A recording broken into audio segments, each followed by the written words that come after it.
All right. What does stoichiometry mean? Well, stoichiometry is I think it's derived from a German word, at least the stoichio part, and it actually means countable. And what it references is it tries to approach solving chemical problems by counting how much goes into a reaction, how much comes out. So if you know how much is going into the reaction, then you have a balanced equation to base your reaction upon, then you can predict how much product you should get.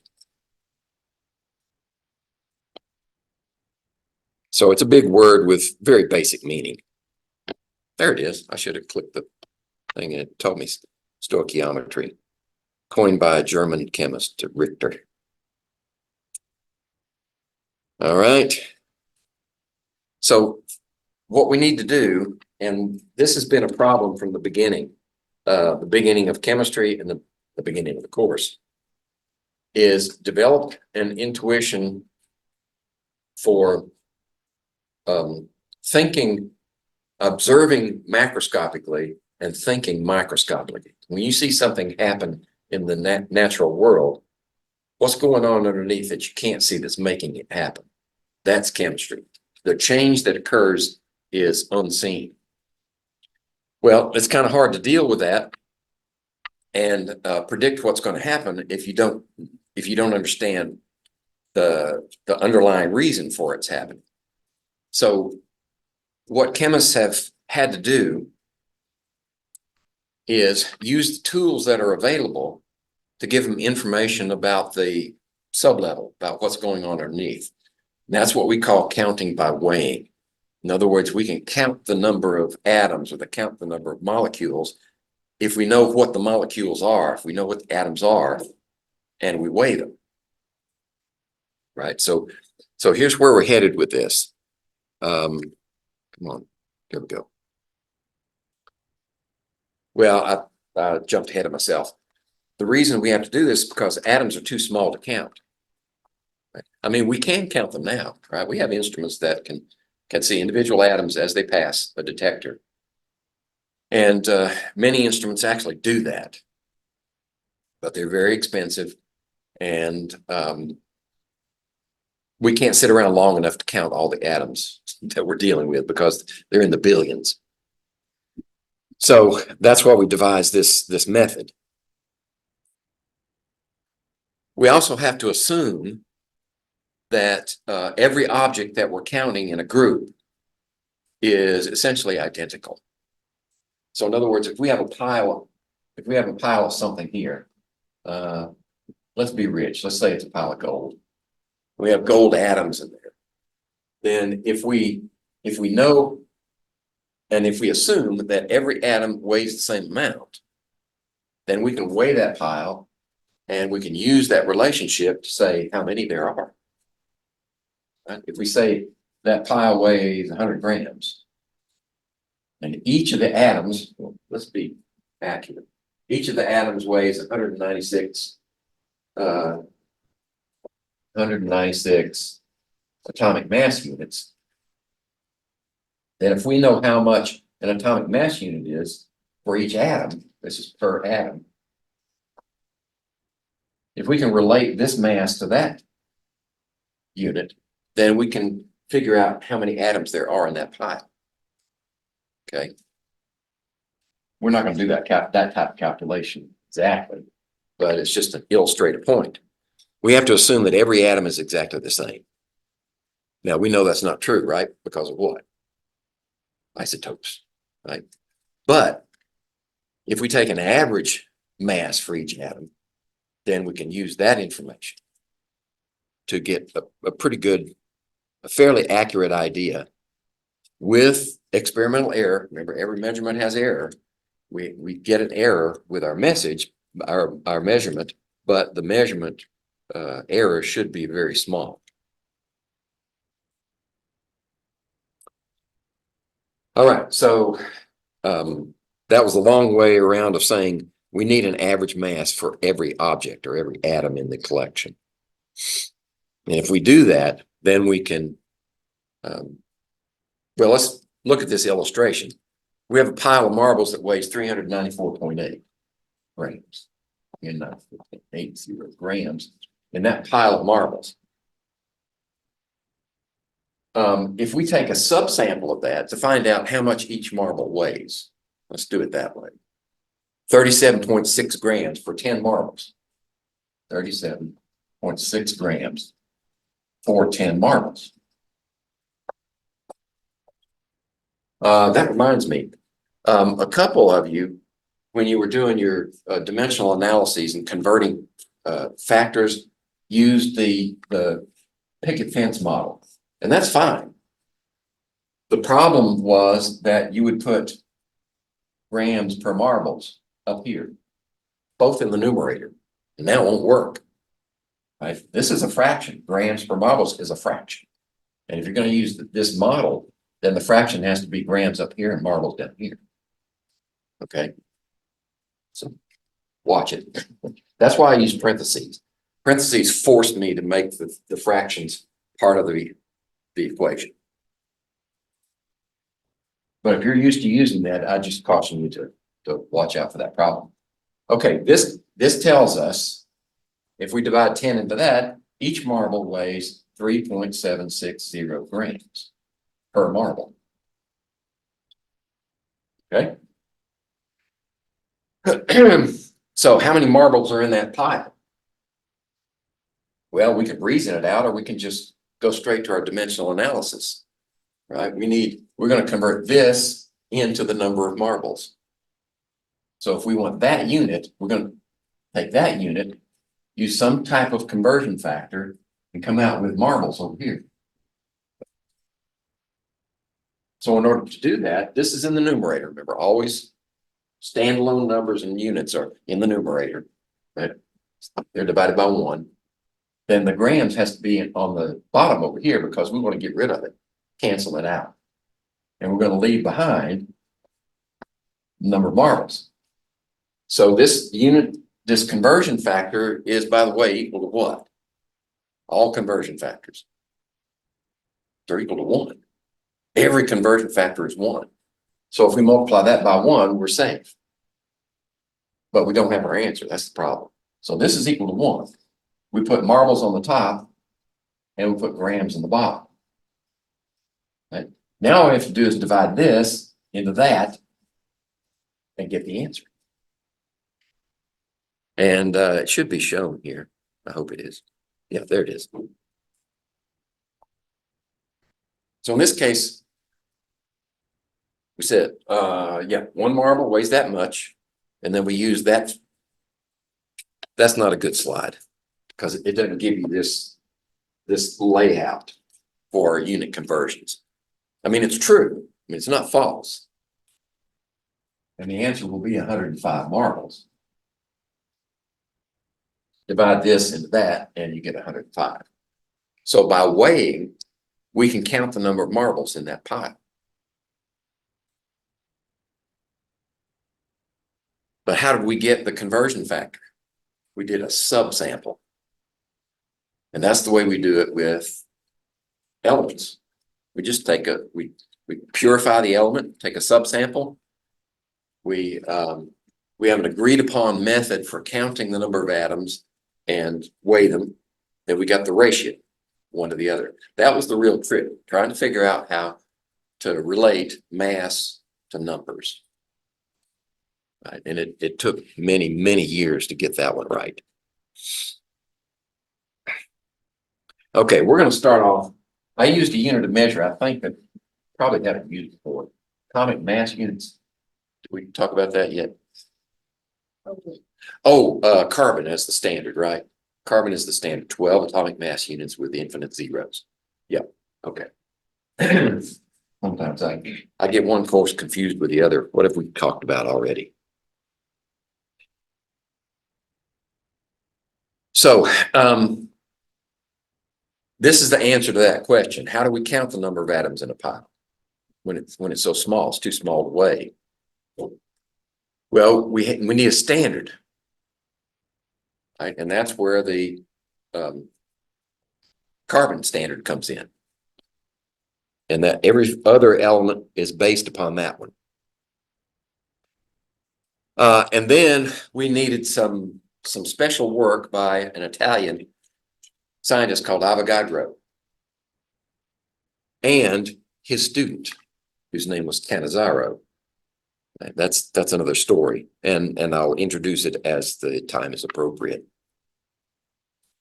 So our standard, maybe we haven't talked about this yet. No, we haven't. Okay, well, now's the time. Our standard for the atom is the carbon-12 atom. The carbon-12 isotope is taken at look at that as an atom. That's an atom we're saying has 6 protons and 6 neutrons. Then its mass is going to be 12.0000. Just out. Atomic mass units. Now your textbook might just use a U for units, right? I don't like that. It's too easy to get that lost in the clutter and confused with something else. AMU is safer in my mind. So if this is one atomic mass unit, then we can compare all the other atoms to it. We have to settle on a standard. And the reason they settled on carbon was carbon is ubiquitous. Anything that's ever lived, you can get carbon out of it. You can char it, then purify the carbon. And then if you have the instrumentation, you can separate the isotopes. Carbon is the major isotope, right? It's almost 100%. And you can purify it. And for those who do this for a living, they have the equipment that they can do that. And that's their job, to do these relationships between the atoms so that we don't have to. And then it all ends up over here. And then all we have to do is look it up. So everything else is relative to that standard. And we have to remember that all elements occur as a mixture of isotopes. So we have to take those isotopes into account when we do the average atomic mass for an element. All right. Maybe I'm thinking of another course. I thought we covered this already, but I guess we didn't. Carbon-12 in naturally occurring carbon, that isotope is almost 99%, 98.89%. Carbon-13, which is the other stable isotope of carbon, right? It has 1 extra neutron, 6 protons, 7 neutrons. It's only 1.11%. And the next most abundant is carbon-14, the radioisotope, right, that we do use for carbon dating. We're not even going to consider that one because, in a few years it's gone anyway. Now, those who do this for a living, they will consider every isotope ever discovered for an element. And so some of them have lists like this, that many isotopes for one element. So if you choose that for a career, it's pretty much safe that you're going to have job security. Okay, so if we're going to determine the weighted average of the atomic mass for an atom, we need to know the relative abundance of each of the isotopes and the weight relative to carbon-12, the weight in some value. In this case, we're saying, all right, this one's 12 and it's 98.89%. Now, why did I use a fraction? Because percent is parts per 100. And I just want to know the fraction of that one that goes into the mix. Now you can do 98.89 over 100 times that, and you get the same answer. Right? This is easier, quicker. So I take that times this value, and then I take the value for carbon-13 in the fractional form. 111, yeah.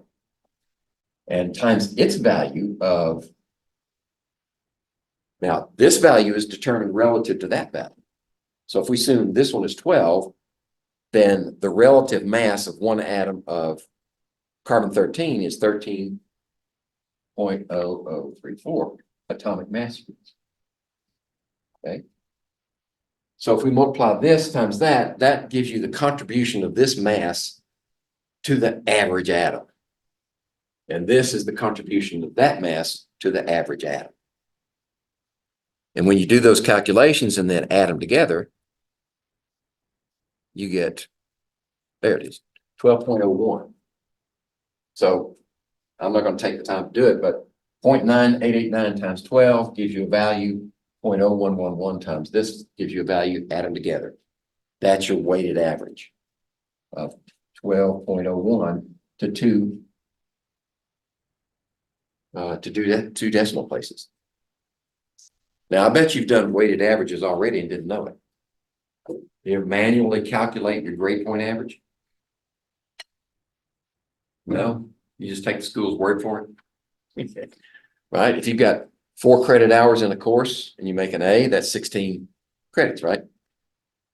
Well, you do that for each of your courses, right? The A's get 4, the B's get 3, so forth on down, times however many credit hours. And then once you get the credits for all your courses, then you take those and divide by the total credits. Right? And that's your weighted average of your grade point average. So this is another way of doing it. You end up with this value for, if we take a sample, a naturally occurring sample of carbon, then we can treat each one of the atoms as if it had this weight. Now, if we were able to separate all the atoms, down to individuals, and we pick one out, what's the probability that one of those would be this mass?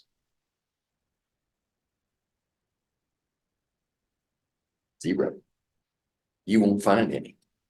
Some of them would be this mass, some of them would be that mass, some would be another mass that we didn't consider, but you won't find one with that mass. This is for convenience, for calculation purposes. This is not reality. Okay? Sounds like a good test question.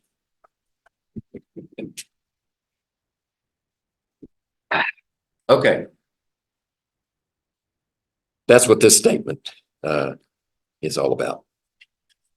But this enables us, now that we know the mass of one atom, if we determine a pile of atoms weighs so many atomic mass units, then we can find out how many atoms there are.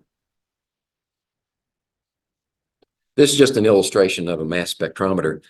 Shows how instruments will actually count the number of atoms of an isotope and then ratio them. And we're not going to spend a whole lot of time here. It's just a pretty picture, actually. You ionize your sample of carbon, and then you accelerate it through an electric field. That's what these 2 plates are for right here.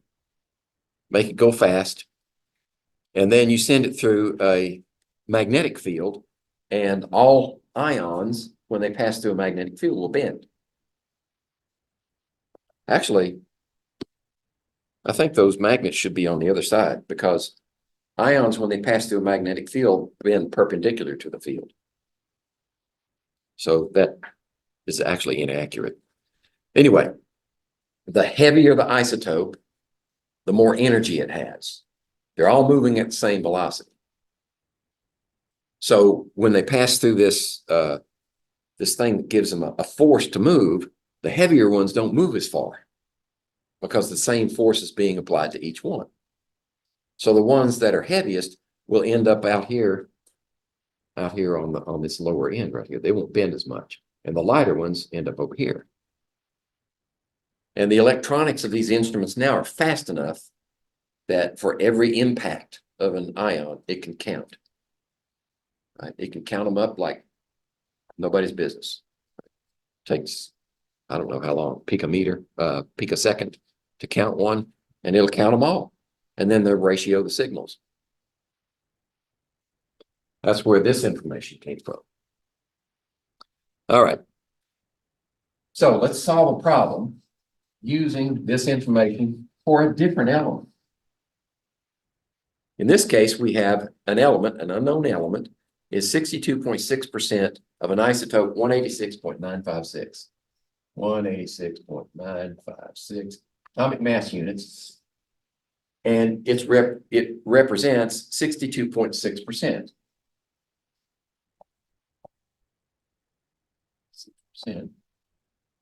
That's the contribution of that isotope. This is the contribution of the other isotope, 3740. And it has a different mass, 184,953.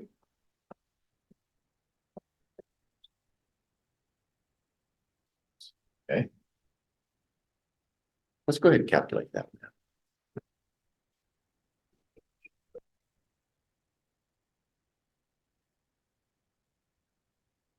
This is 0.626 times 186 times 6. So how many, I'm allowed 4 significant figures. So I can say 117.0 atomic mass units is the contribution from this isotope. 0.370, 184.953 times, and this one has 4 significant figures. It's 68.43.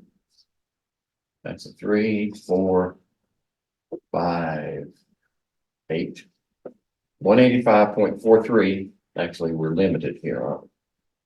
So round that one to 4.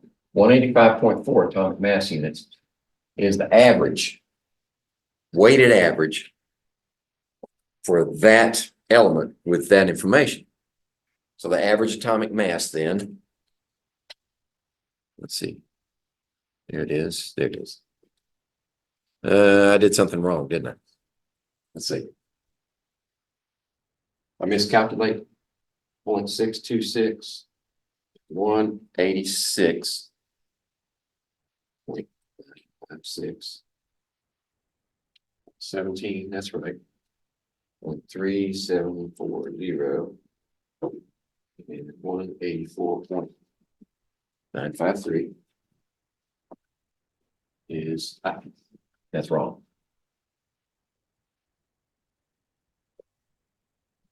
69.17. 7 down here, 1 there, 6 there. There we go.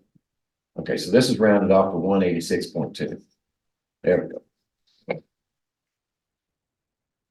So that's the mass of an average for this element. Now, how are we going to find out which element it is? We know how to do that with number of protons, right? The atomic number. Right? It's these red numbers on this particular chart.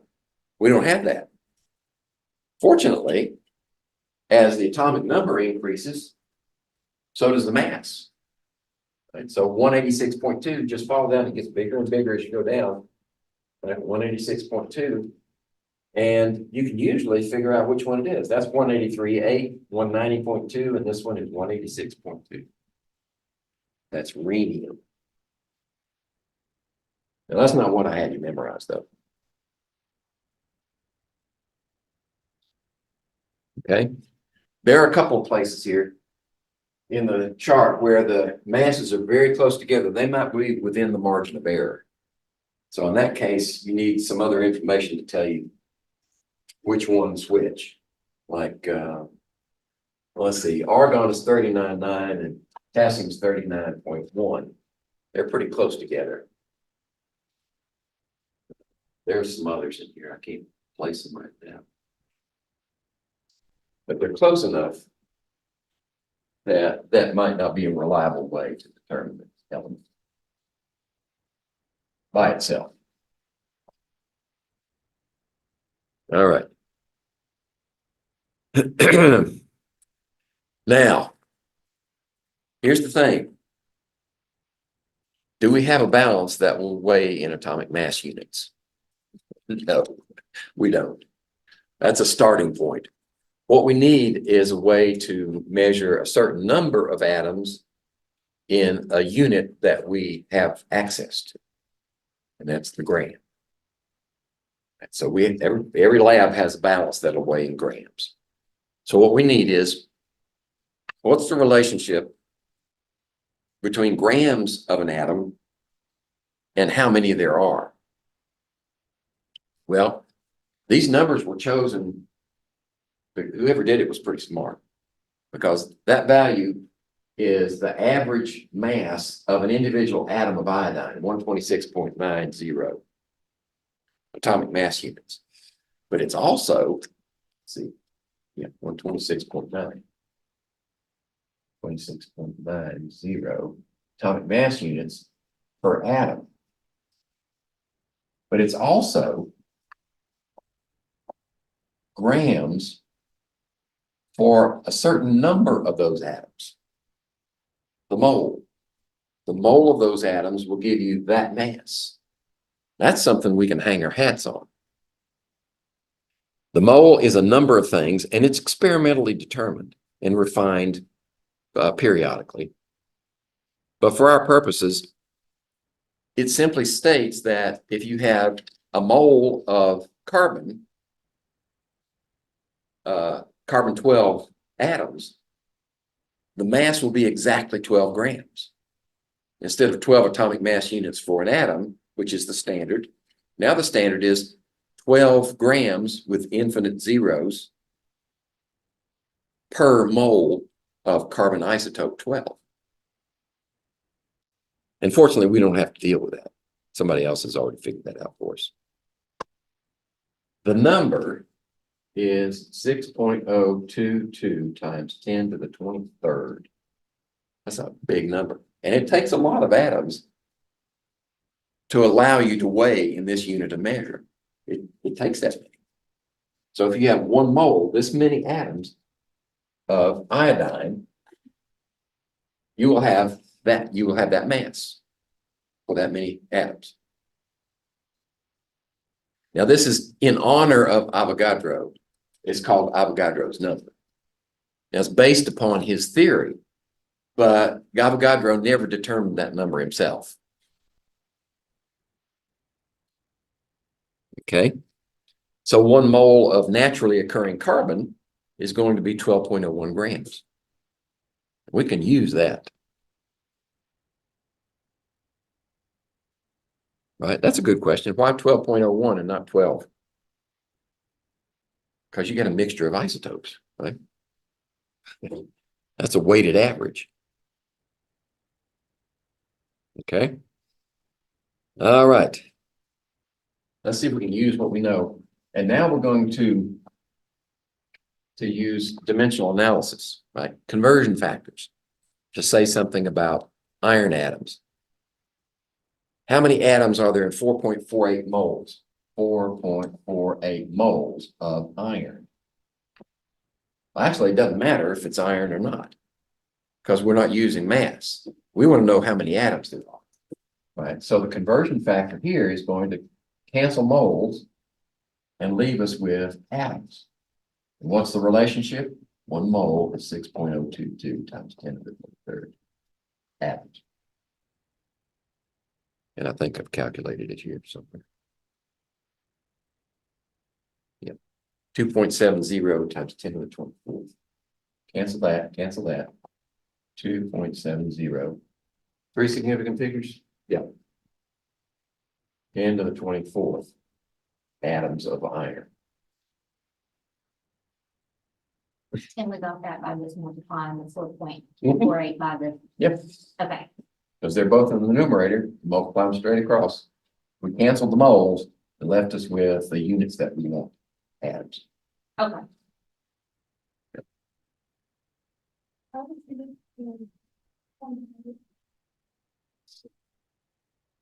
Which, this one right here? Well, I read it off the screen. But if you punch it into your calculator, that's what it'll come up. If your calculator is set to give you answers in scientific notation, that's what it'll look like. Actually, it'll go way on out with this one, depending on how you set up your display. But we can only keep three significant figures, so that's why it's already rounded.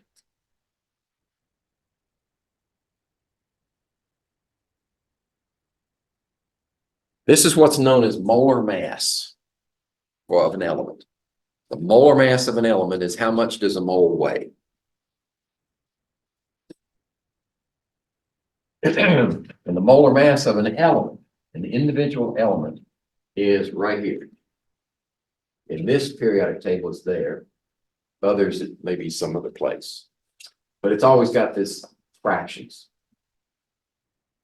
So you learn to recognize it, regardless of what table you're looking at.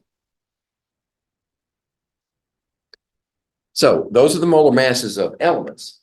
How do we determine the mass of a mole of a compound? Like water. Okay.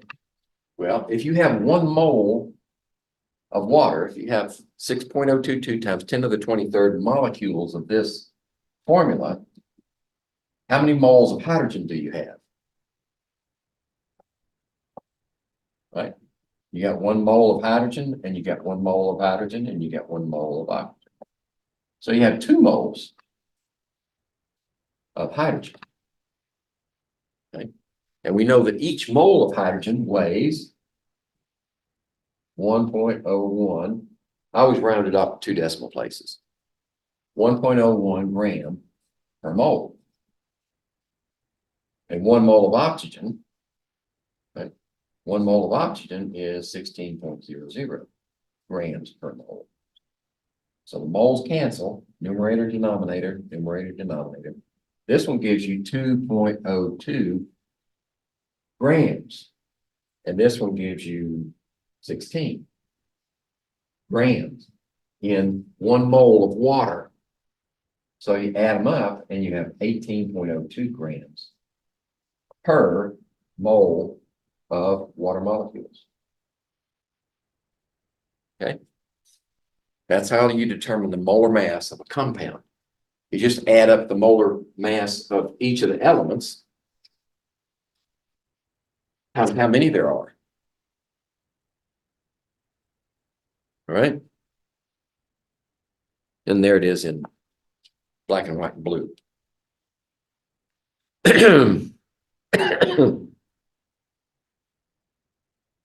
Here's a bigger one, barium nitrate.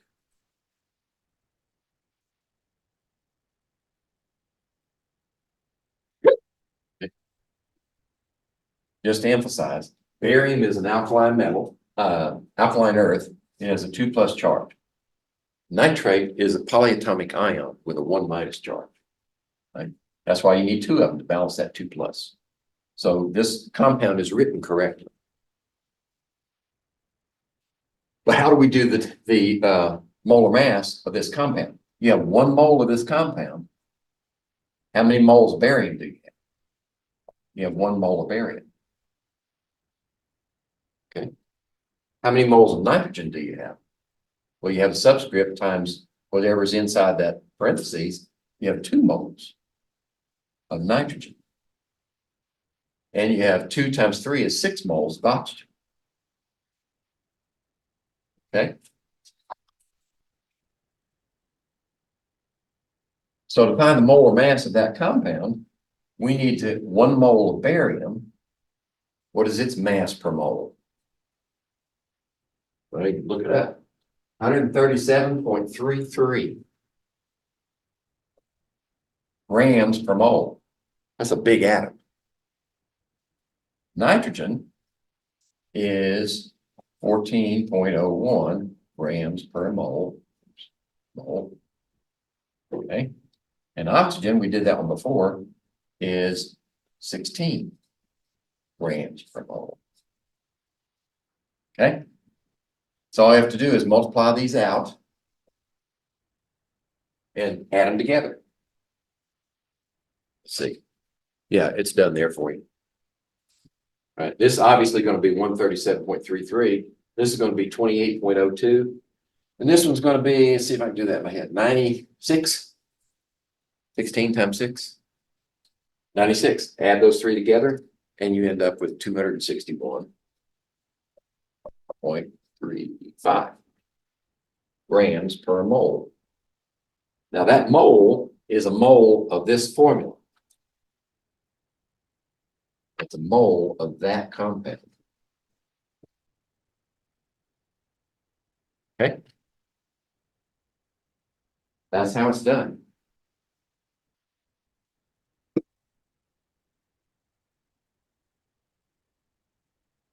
All right. This is kind of a dumb slide, actually. Everybody finished with that? Because if you think about it, if we're looking for the average mass of one atom of copper, what atom of copper weighs 60 grams? That's a that atom of copper would have to be this big, right? So the only one that makes sense is 1.055 times 10 to the minus 22nd grams is one atom of copper. But here's how you arrive at it, right? One atom of copper, and we want moles first. 6.022 times 10 to the 23rd. Why do I want moles? Because that's my bridge to mass. Grams and moles go together. So now I can make the conversion. 1 mole of copper has a mass of 63.55.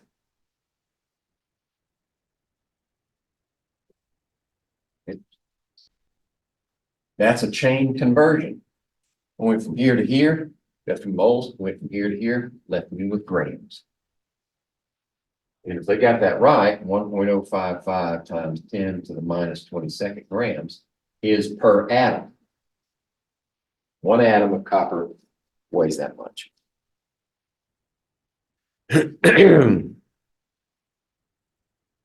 Well, there it is.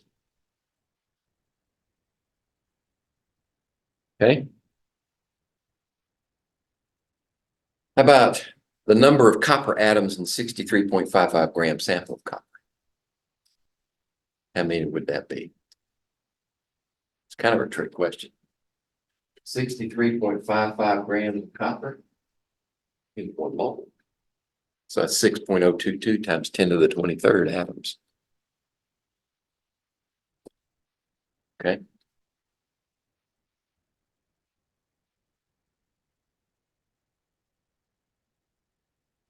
All time, 120. So which of the following 100-gram samples contains the greatest number of atoms? If each of these, magnesium, let's see, zinc and silver, you got 100 grams of each.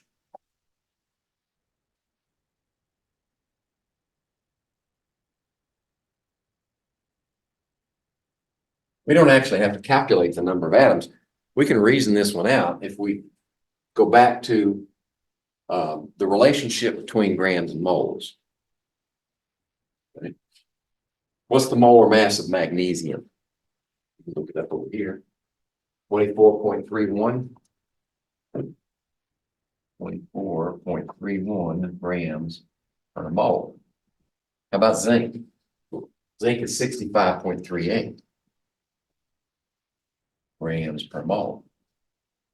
And silver is 107.87 grams per mole. Okay. So how do you get 100 grams of magnesium? You need enough atoms to give you 100 grams. Right? Same with this one. You need enough atoms to give you, each one weighing this much, to give you 100 grams. To give you 100 grams. So which one's going to require the greatest number of atoms to get you to 100 grams? The lightest, right? The lightest one. How many feathers does it take to make a pound? And how many lead shots does it take to make a pound? It takes a lot more feathers, doesn't it? This is the feathers, this is the lead shot. So this one is going to take the greatest number of atoms to get you to 100 grams. Okay.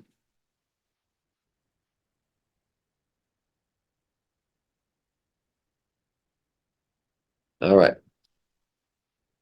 So rank these in order of numbers, greatest to least number of atoms. Okay, now we got a different mass for each one. This one had the same mass for each one. Now we're going to have a different mass for each one. Magnesium is 21 grams. 21 grams. Zinc, we're given 70 grams. And silver, we're given 107.9 grams. Okay. Think in terms of what gets you through that question on the test quickest. Estimation or exact calculation. If you're going to put them in order, estimation will get you close enough. So let's think in terms of moles. How many moles is this? Well, it's about 1 mole, isn't it? 1 mole. That mass gets you about 1 mole. How about this one? That's greater than a mole, isn't it? 70, and you only need 65.38 to get a mole. This one, you have less than a mole. Right, so now we can put them in order. Right, we can put silver in the middle. What has, let's see, we're going from greatest to least. So what has more than silver? Greater than a mole, that's zinc. So less than a mole is magnesium. That should be the order.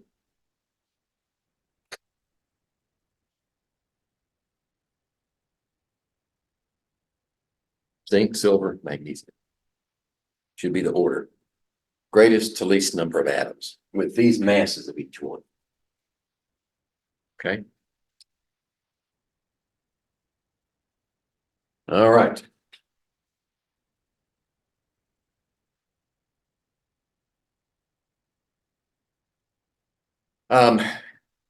Say we have 100-gram samples of each of these compounds.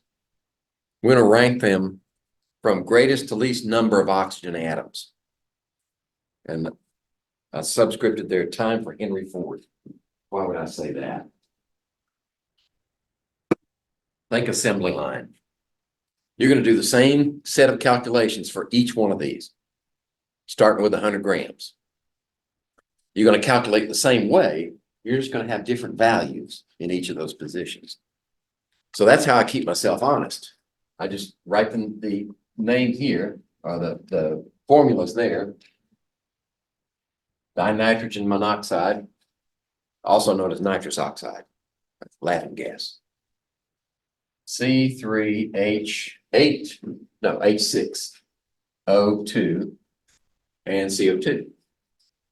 Okay, we got 100 grams of each one. All right, setting up my assembly line.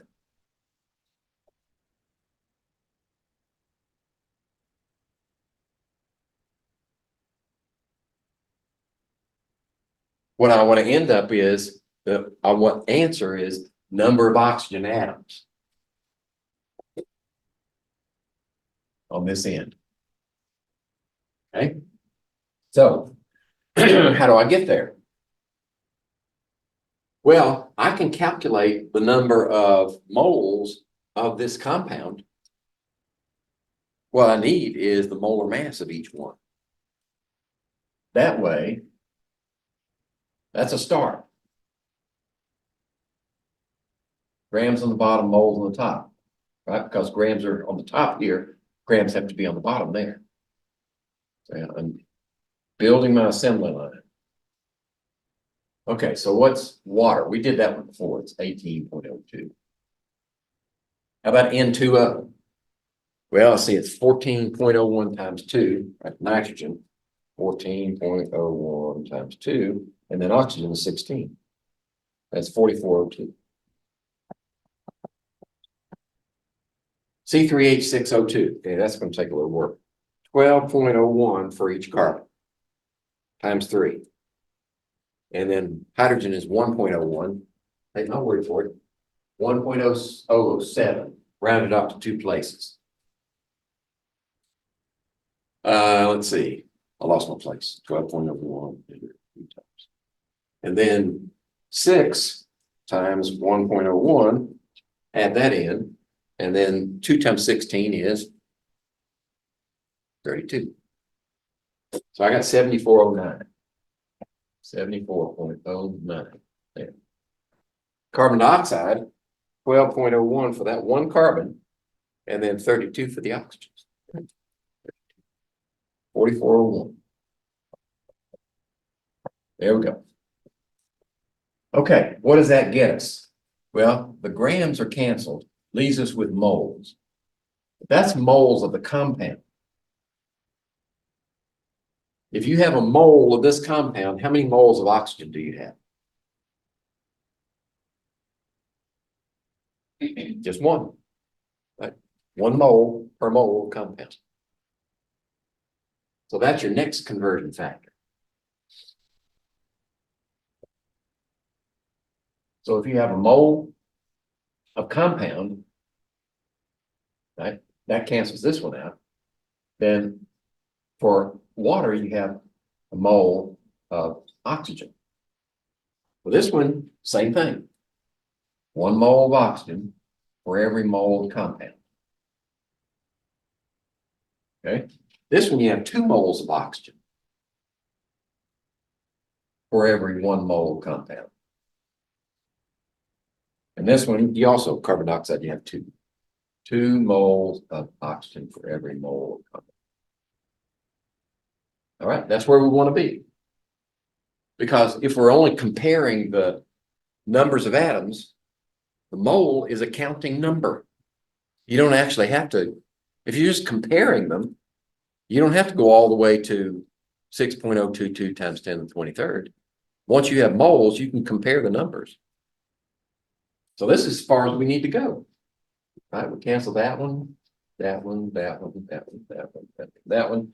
Now, it's just a matter of calculating the values. All right, so 100 divided by 18.02 times 1 is 5.55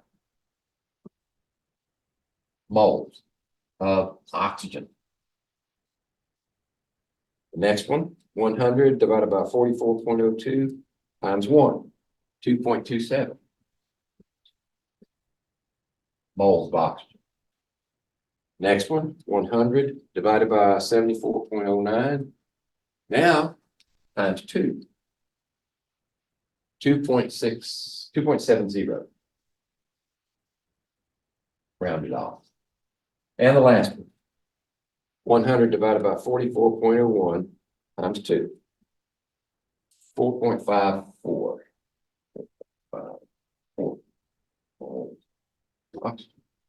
Okay, now we've done all the legwork, we just compare the values.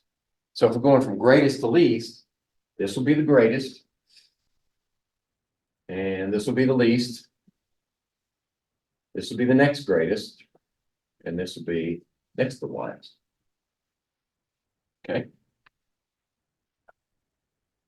So that's how Henry Ford would do it.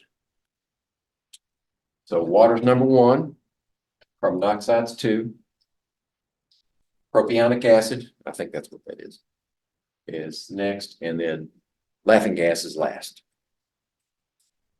Okay.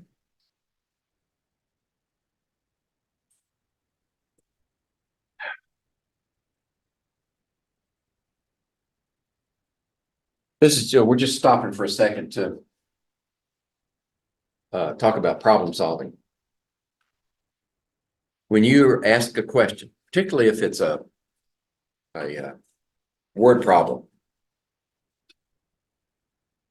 what you ultimately have to do before you can solve the problem is, what's the question? That's what they mean by where are you going?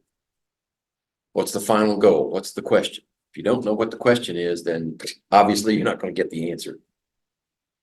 Then you devise a process how to get to the answer. Some of them are really simple, right? Just a one-step calculation.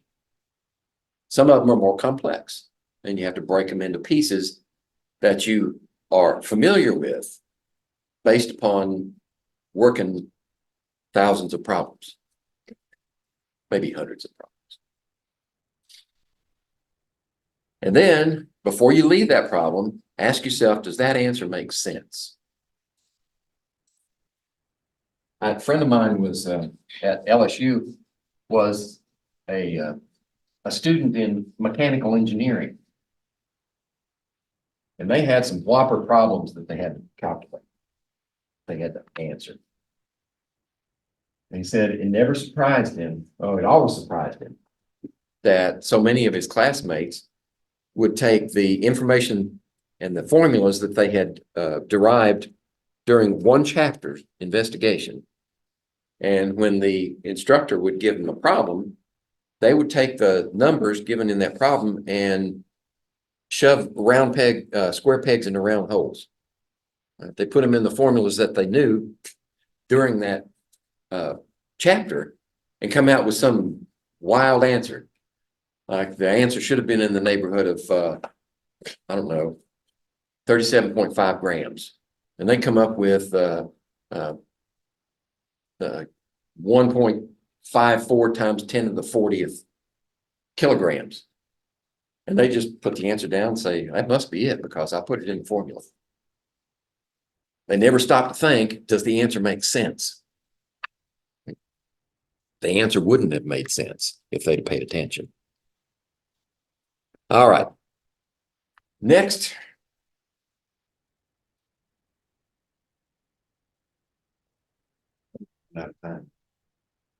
Nothing new about that, is there? Mass percent of an element. We're going to approach the composition of a compound. In other words, think as if you were a bench chemist and you're given a compound, and the question is, what is its composition? How much of this element, how much of that element, how much of that element, with an eye toward writing the formula for the compound eventually. But you're starting from these raw data. And usually what you'll get is a percent by mass, which is the mass of the element in the compound divided by the mass of the compound times 100. I mean, it's same percent calculation everywhere. So what do you do with that information? Well, let's work it from the compound side first and come back to the mass percent. Then we'll go from the mass percent and work our way to the compound. Hopefully this will give you some perspective as to what those values mean. If we have this compound, iron 3 oxide, by the way, is that correct? Is that iron 3 oxide? Well, yeah, it's iron and it's oxide, right? And oxygen is always a 2- charge, so it has a 6- total there. This has to be a 6+ to balance it. And there are 2 irons to split that 6+, so this has to be a 3+. Yeah, that's right. Okay, just checking. Okay, so that's our formula. How could we calculate the mass percent of this formula? Well, let's assume we have 1 mole.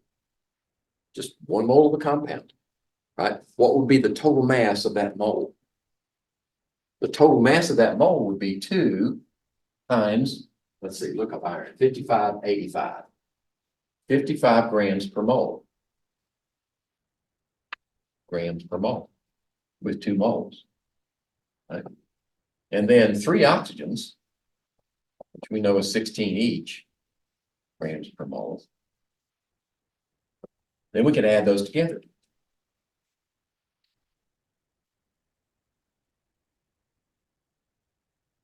Times, that's 111.7. Let's see, 4 significant figures, that's good. And then this one is 48. So 159 grams per mole. That would be the total mass of a mole. Right? How many moles of iron do we have in there? Well, we got 2. Right? 2 moles of iron for every mole of the compound. And 2 moles of iron is that mass right there. But the total is this mass. So if we ratio them, this is how much iron is in a mole of the compound. This is the mass of a mole of compound times 100. Okay. So let me see, 159.7 divided. So I get 69.9% iron in that formula.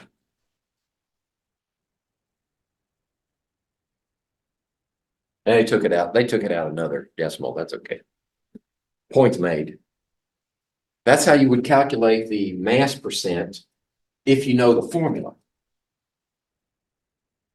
Next, we're going to go to mass percent and determine what the formula is.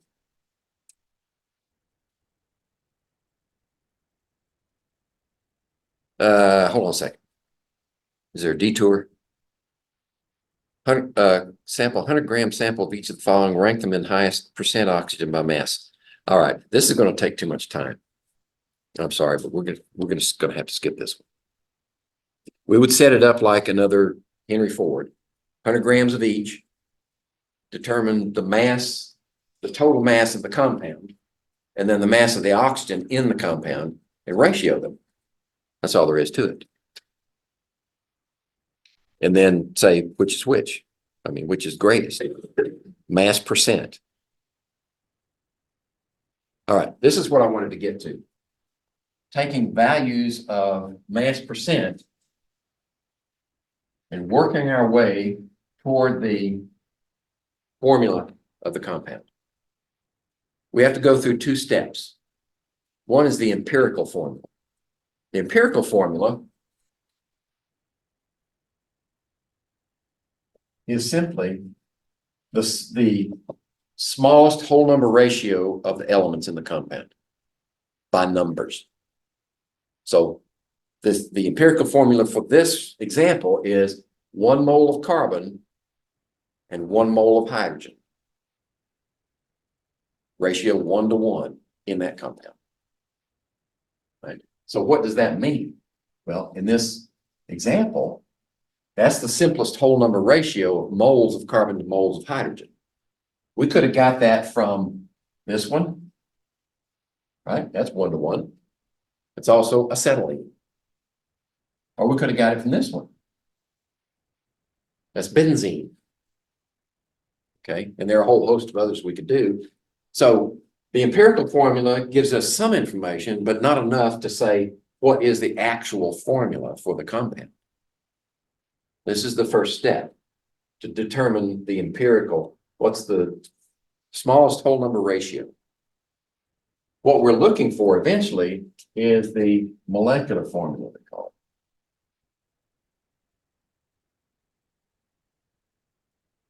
it. That is, which one of these is it?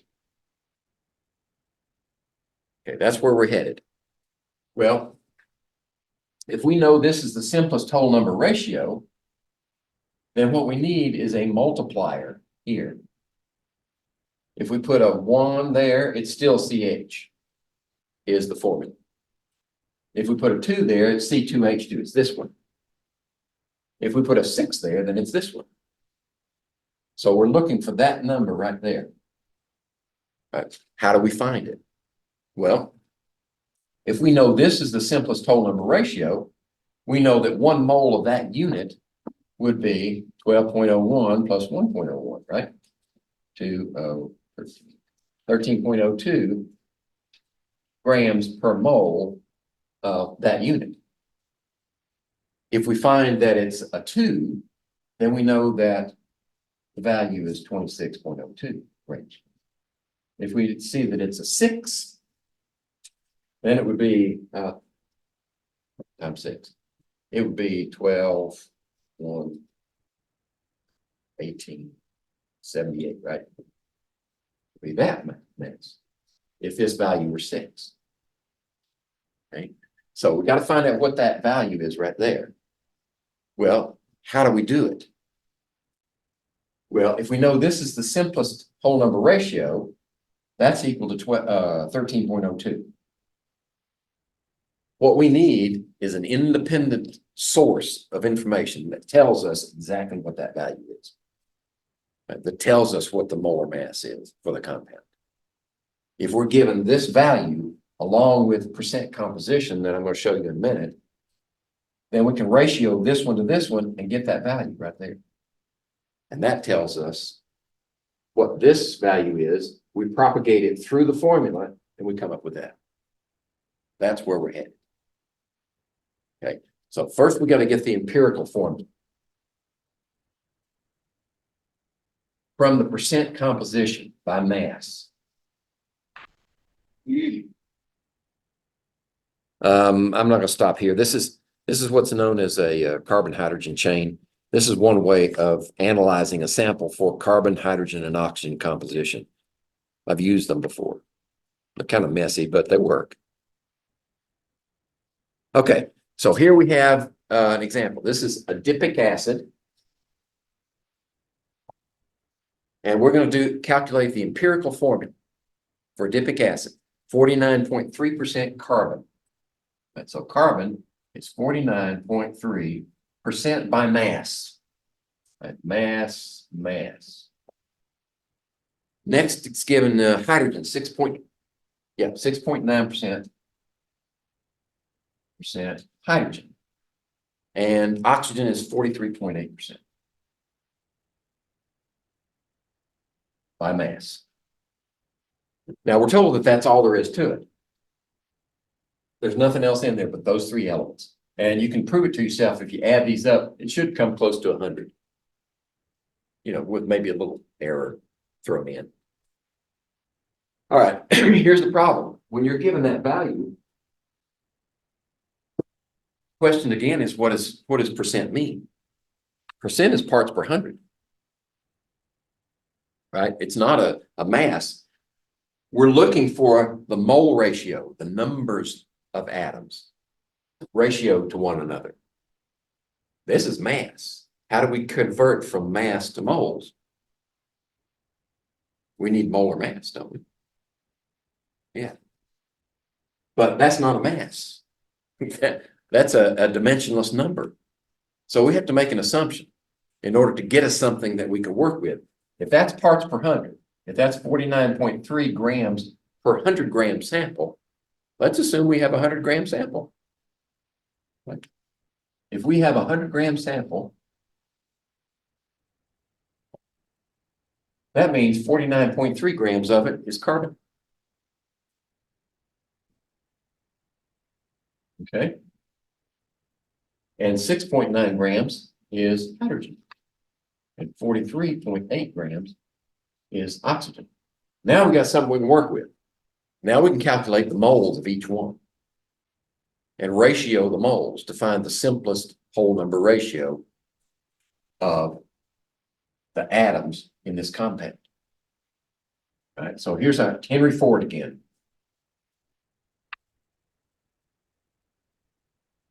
We want to convert grams to moles of each one of these. Right. Okay, so let's do that. 49.3 grams. And what's the number for carbon? 12.01 grams per mole. So that's 4.10.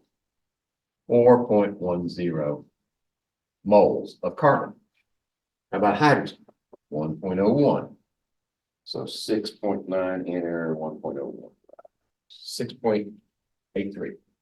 6.83 moles of hydrogen. And oxygen is 16. Rounded off to two places. 2.74. All right. So we've established now a mole ratio.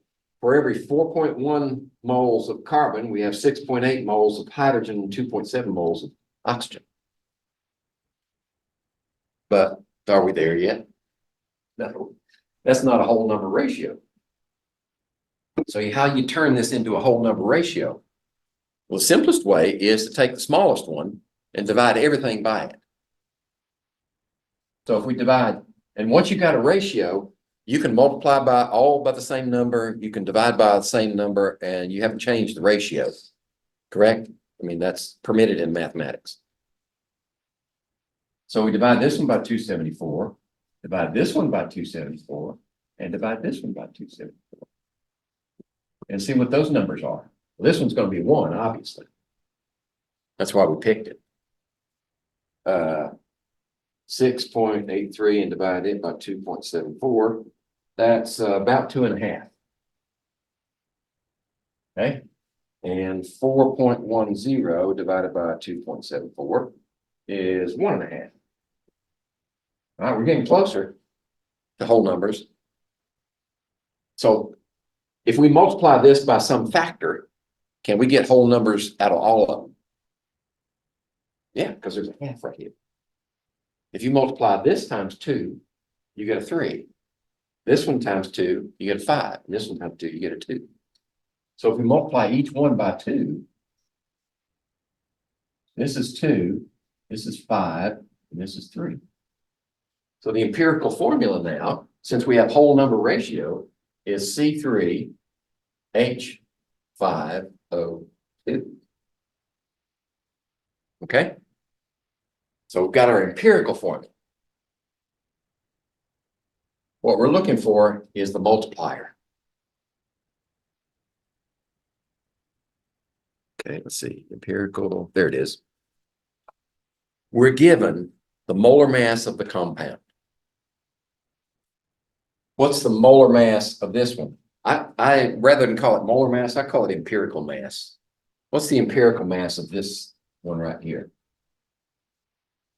We just say 12.01 times 3 and 5.05 for the hydrogens and 632 for the oxygens. This is 73.08